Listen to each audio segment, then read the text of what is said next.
Buy the wrong car in Australia and you could lose an extra $12,000 without driving a single extra kilometre. A 2019 Toyota RAV4 currently asks around $40,000. A 2019 Nissan X-Trail, around $28,000. Same age, similar original price, same Australian roads. One holds its value, the other watches 12 grand quietly leave the building. Carify analysed median asking prices from more than 18 million Australian used car listings to find which models actually hold their value. The comparison lines up a 2019 vehicle against a near-new example of the same model. This is not one suspiciously optimistic Facebook Marketplace ad written entirely in capital letters. It is a model-level view of the Australian market using millions of listings, and the results are surprisingly consistent. At the top of the list is the 2019 Subaru Forester, retaining around 88% of the asking price of a near-new one. The Mazda CX-3 follows at 86%. Then come the Toyota RAV4 and Mazda CX-5 at around 82%, the Mitsubishi ASX at 81%, the Toyota Corolla at 80%, and the Camry at 79%. In other words, the strongest performers are not exotic, dramatic, or shaped like spaceships. They are the cars you see at school drop-off, supermarket car parks, and suburban roundabouts. Apparently being dependable is excellent for resale value. Who knew?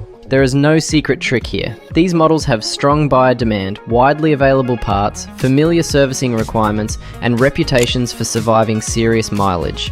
A car that is easy to own is usually easy to sell, and a car that is easy to sell does not need to beg for attention with a heavily edited sunset photo and the words, "First to see will buy." For buyers who care about resale, this part of the market is where the safer money usually sits. Utes and serious four-wheel drives play a slightly different game. A 5-year-old Toyota HiLux retains around 71% of near-new money, while the Ford Ranger sits at roughly 69%. That may not sound spectacular until you remember that near-new Ute prices have climbed sharply. The whole ladder moved upward. Then there is the LandCruiser. A 2015 example, now more than a decade old, can still ask around $54,000. The Prado and Nissan Patrol follow a similar pattern because supply is limited and buyers who want one usually really want one. Sometimes Depreciation meets a LandCruiser, looks at the waiting list and decides to come back later. At the other end are large family SUVs, some small hatchbacks and people movers. The Hyundai Santa Fe retains around 56%, the Hyundai i30 around 59%, the Kia Carnival around 61%, and the Nissan X-Trail approximately 65%. That does not automatically make them bad cars.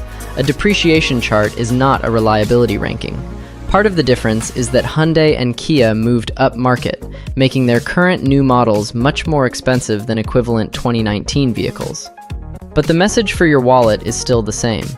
Buy one new, keep it for 5 years, and you may recover less of your money than the owner of a mainstream Japanese SUV. The difference becomes obvious when 3 similarly priced mid-size SUVs are placed side by side. The Toyota RAV4, Mazda CX-5, and Nissan X-Trail all competed for roughly the same type of buyer when new, but as they age, their asking prices separate. The RAV4 and CX-5 remain high.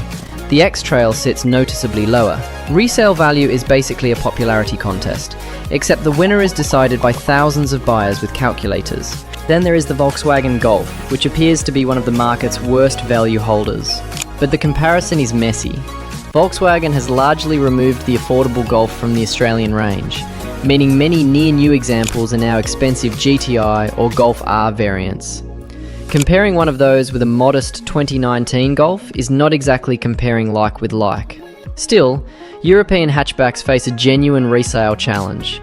Thinner used demand, expensive out-of-warranty repairs, and buyers who know exactly what an unexpected warning light can cost. Lovely to drive, slightly less lovely when it is time to sell. Electric cars break almost every rule in this analysis.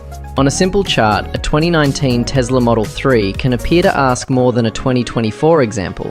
That does not mean electric cars have defeated depreciation. Quite the opposite. Tesla reduced new Model 3 prices heavily, pulling used prices down with them. In Carify's listings, the median 2022 Model 3 sat around $64,000, while 2023 cars were around $45,000 within roughly a year of each other. When a manufacturer changes its new car price, used owners receive the depreciation update immediately, no software download required. So what should you do with all of this? For buyers who care about resale, mainstream Japanese small SUVs and well-bought Utes remain some of the strongest choices. Large family SUVs, people movers, and used electric vehicles may offer excellent value, but their future prices can be harder to predict. And if you are selling, do not price your car using age and kilometers alone. A Forester and a Golf with the same build year and odometer are not automatically in the same market. The badge, model demand, service history, condition, and ownership record all matter, because these percentages describe the average model. They do not tell you whether the specific vehicle in front of you has a clean history or has spent the last 5 years collecting secrets. Before buying, check the vehicle itself, not just the model's reputation. A Carify report can help reveal the history of the car you are actually considering before you hand over the money. Because choosing a model that holds its value is smart, making sure the individual car is worth buying is smarter. Visit carify.com.au to check your next vehicle.